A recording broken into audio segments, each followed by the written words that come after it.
Hi, good morning. Morning. Nagulat naman ako. Ikaw pala Hindi kasama. naman, ganda ng lalaki na ito, hindi ka magugulat. Oh, it's my pleasure to be with you, Porky. Yes!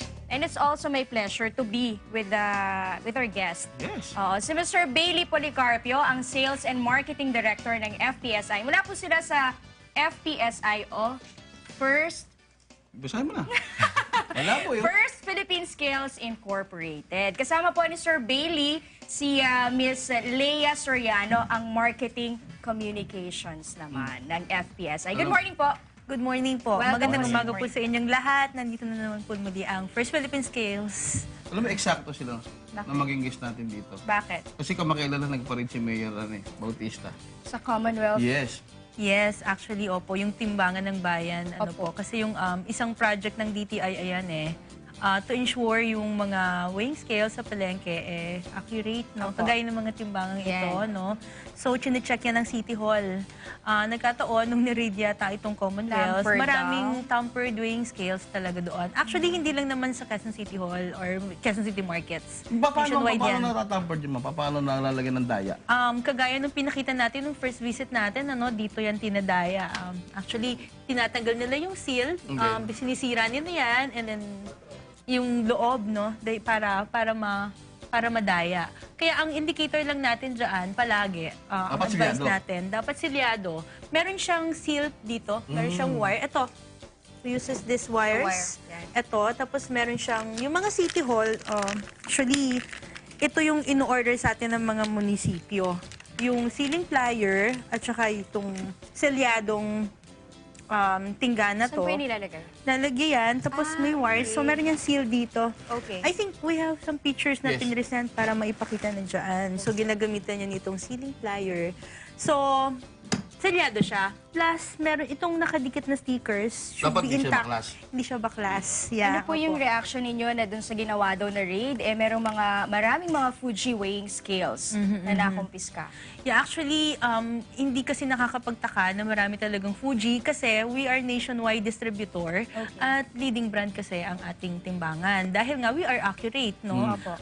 We stand dun sa integrity ng ating weighing scale dahil nga meron tayong calibration center na accredited ni DTI na very accurate naman yung timbangan natin. Kaya lang, we cannot control, hindi natin makokontrol paglabas na niyan sa ating tindahan yung accuracy kung pwedeng itamper ng kahit na sino yan So, we are sad na kailangan nilang dayain, lalo na sa mga palengke, because we are promoting nga yung negosyo aasenso sa timbangang eksakto.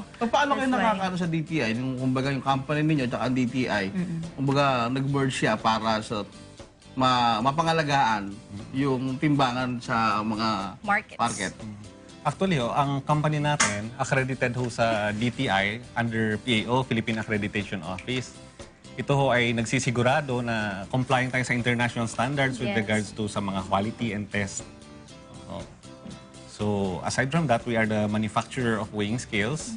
Ang pinakakilala ho dyan would be the Fuji weighing scales. And then we are also distributors of world-leading brands like True Test, Ishida, Tanita. Vibra, Tanita. Sir Bailey, yung bang mga digital, kasi ito digital, di ba? Weighing scale, Yes, pwede din ba yun i-tamper? Actually, mas madali yung madaya ang Ito? digital. Oo. Wow! Violent reaction. Hindi, kasi mas Paano po? maparito ko dito magtimbang kaysa sa timbangan. Hindi, Alam ko kung bakit, Violent Porky, reaction. kung bakit. Hindi siya kaya nito. Paano naman yun? Eh, meron naman ganun, no? Paano niyo po nasabi na mas Kasi, magaling dayain? kaya parang mas naniniwala si Porky dito kasi very Accurate. accurate at yung mismong grams talaga, yung point something na ganyan, Mas madaling talagang ano, madidetermine kukuha siya. niya Kukuha. than Mas this sensitive. one. Pero, yun nga, mas madali siyang Paano po ito dinidaya? Kung ito binabaklas, dito pa paano ito? Oo nga, tinuturuan ko, di ba? Hindi, syempre, para ano, Hindi huwag kasi na nga namin sabihin. ako kasi namamalengke ako. Pag ito ginagamit ko, pag nagpas sa isang guhit, dagdag na yun. Tama. Mas maganda rito ko. Ngayon, pag ang tindiyero naman eksakto, dito ka. tama. Actually, mas makikita mo yung kita mo pag naka-digital ka, yun naman yung advantage noon.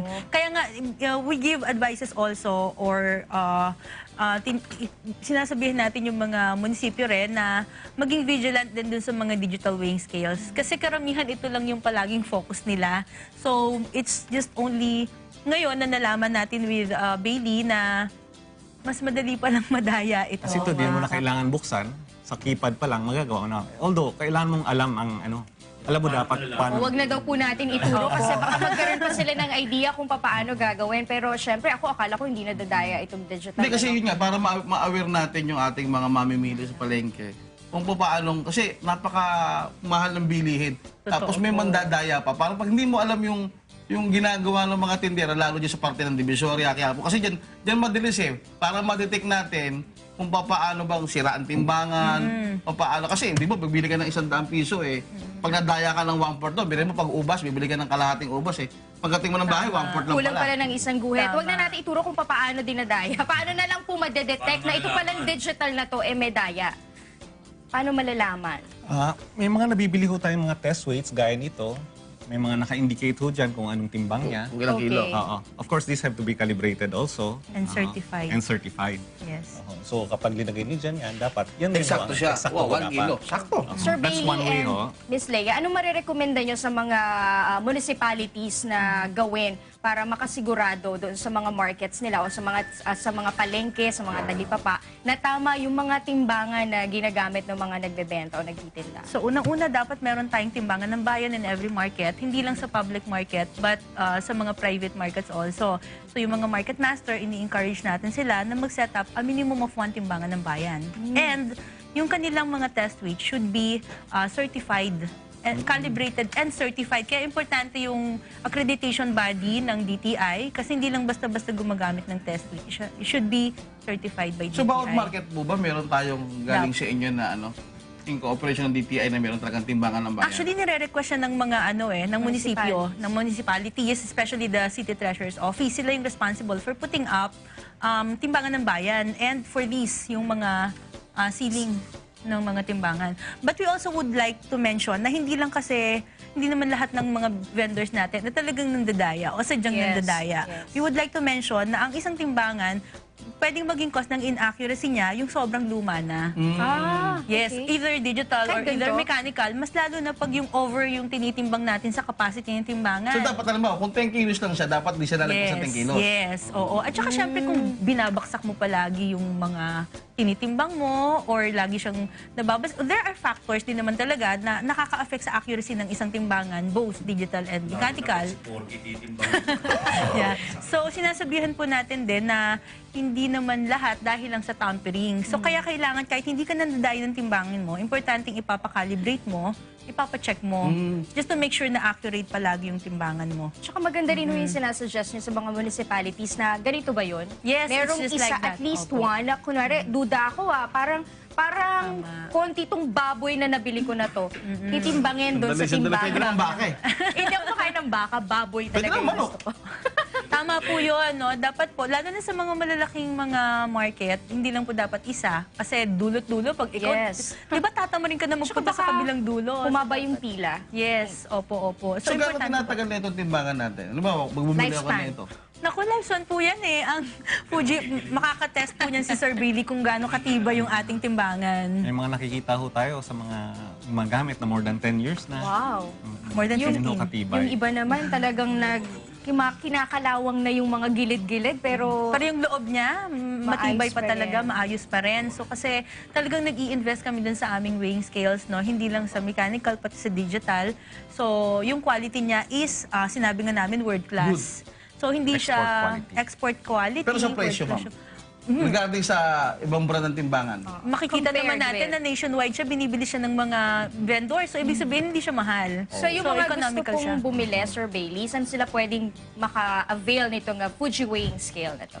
Available ho tayo sa mga Ace Hardware, sa Robinson's Handyman, and marami pa tayong mga ibang Dealers. dealers. Nationwide po yung dealers natin. Pwede mong tumawag sa 361-1331. Warranty. Yeah, 1-year warranty.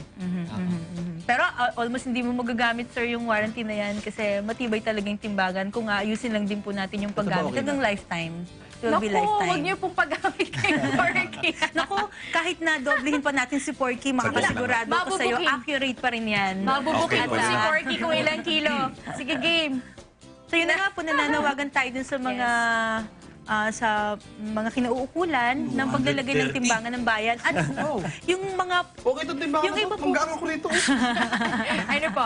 Naku, accurate po yan. Ibig sabihin yan talaga 104. in fairness. Sabi ko niya naman ako So, yung test weights po kasi, very technical lang po yung ibang information siguro sa mga susunod na natin ipapaliwanag. Minsan yung ginagamit ng mga munisipyo, kalakalawang na rin. Okay. So, ibig sabihin, hindi na rin po ganun ka-accurate yung test weights nyo. So, kailangan, syempre naman, bago-bago ng konti at talagang may certification ulit ng DTI. Okay. Maraming salamat, Sir Bailey. Maraming Miss Lea. salamat din Thank po you sa so much. inyo. Salamat po. Okay. Magbabalik po ang Good Morning, Kuya!